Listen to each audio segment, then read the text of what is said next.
Imagine a world-renowned athlete, an icon of resilience and a symbol of overcoming adversity. Now picture the same person as a convicted murderer. In the early hours of Valentine's Day, 2013, a sequence of events took a tragic turn. Oscar Pistorius, lauded as the Blade Runner for his carbon fiber prosthetics, shot his girlfriend, Reeva Steenkamp, 4 times through his bathroom door. A moment that shocked the world and shattered the image of a celebrated Paralympian. Pistorius claimed that he had mistaken Steenkamp for a burglar, a horrifying mistake, he said, that led him to fire his gun in panic and fear. But the prosecutors painted a different picture.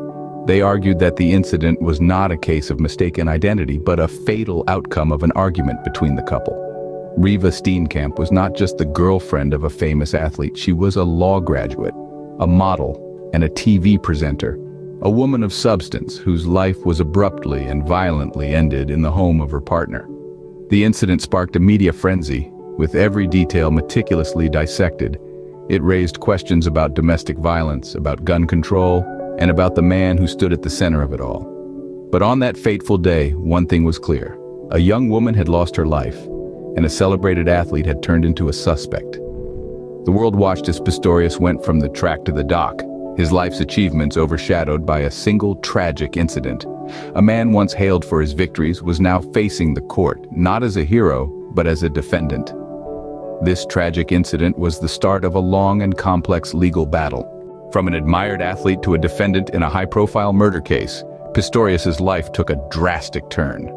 In the early hours of Valentine's Day 2013, the world was shocked to hear that the South African Paralympian, Oscar Pistorius, had shot and killed his girlfriend, Reeva Steenkamp. Known as the Blade Runner for his carbon fiber prosthetics, Pistorius claimed he mistook Steenkamp for a burglar, firing 4 shots through his bathroom door.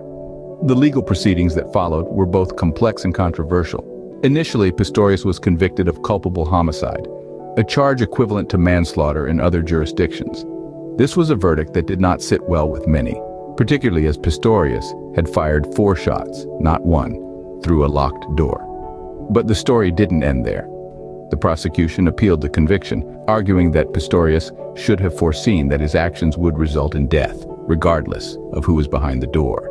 The appeal was successful, and in 2016, the Supreme Court of Appeal overturned the culpable homicide conviction and replaced it with a murder conviction.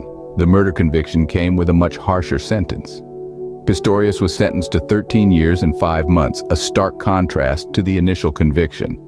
This new sentence was met with mixed reactions. Some felt that justice had finally been served, while others argued that Pistorius had been vilified due to his high-profile status. The courtroom drama ended, but the debate about Pistorius' punishment was just beginning. As we delve into the parole bid and decision, we'll explore how this case continues to divide opinions and spark discussions about the criminal justice system. In March 2023, Pistorius made a bid for parole, but was it too soon? It seemed that the court believed so. His initial plea for parole was denied. The reason? Pistorius hadn't completed the minimum detention period. This period is a crucial element in South African law, designed to ensure that offenders serve a significant portion of their sentence before they can be considered for release. But what about Pistorius' state of mind? How did he fare during his time in prison? According to the parole board, they assessed Pistorius' overall condition, taking into account his conduct in prison, participation in training courses, and mental and physical state. They found he had a positive support system in place. This support system, often a critical factor in parole decisions, can include family, friends, or other individuals who can provide emotional and practical support to the offender upon release. Yet, despite having this positive support system, Pistorius' bid for parole was denied. A setback? Absolutely. But it's important to note that this denial didn't extinguish his pursuit of freedom. He was undeterred and remained steadfast in his goal to secure parole. In the end, Pistorius' journey towards parole was a complex one, filled with legal intricacies and emotional turbulence. It's a journey that raises questions about the nature of crime, punishment, and rehabilitation. It invites us to consider what it means for an offender to serve their time, and what it takes for them to reintegrate into society. Despite his initial setback, Pistorius was not deterred from pursuing his freedom. And as we'll see in the next scene, his pursuit would eventually lead him towards a new chapter in his life. On January 5, 2024, Oscar Pistorius is set to walk out of prison, but at what cost? The South African Parole Board, after a meticulous review, has decided to release Pistorius, marking nearly 11 years since the tragic murder of his girlfriend, Reeva Steenkamp. This decision, however, is not without its conditions. Pistorius's freedom will be closely monitored and regulated.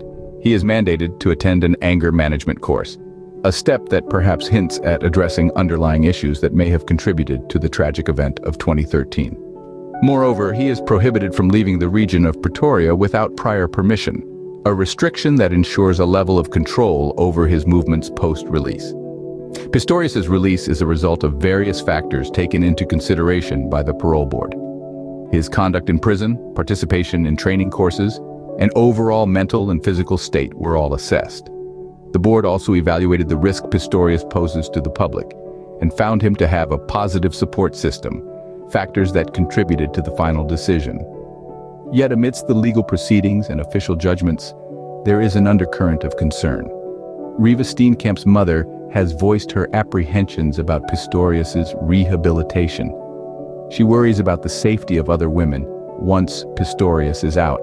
These concerns, grounded in a mother's loss and a society's quest for justice, echo in the hearts of many. The terms of Pistorius's parole also include a potential ban on profiting from media interviews about his incarceration.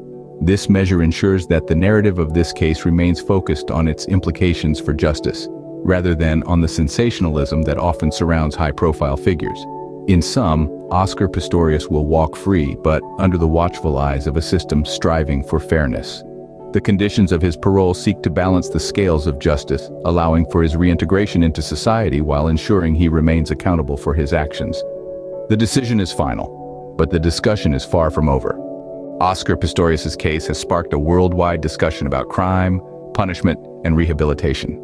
This case, more than any other in recent memory, has brought to light the complexities and nuances of the criminal justice system, not just in South Africa, but globally as well. The Blade Runner, as he's commonly known, was a global icon, a symbol of triumph over adversity. His fall from grace was as dramatic as his rise to fame. His trial, conviction, and now his impending parole have been followed by millions around the world. The parole board's decision to release Pistorius after serving half of his 13-year sentence is not an isolated incident. It's a practice that's quite common in many jurisdictions. The goal is to reintegrate the offender back into society with the hope that they've been rehabilitated. However, this case has raised questions. Has Pistorius truly been rehabilitated? Are the conditions of his parole sufficient to ensure the safety of others? His release comes with 5 years of conditions, including mandatory attendance of an anger management course and restricted movement within the region of Pretoria. Will these measures be enough? Reeva Steenkamp's mother has voiced her concerns about Pistorius's rehabilitation and the potential risk he poses to other women. These concerns echo the sentiments of many who have been following the case. Yet, the parole board, after assessing Pistorius's overall condition, found that he had a positive support system. This conversation isn't just about Pistorius. It's about the broader issues of justice, rehabilitation, and the rights of victims.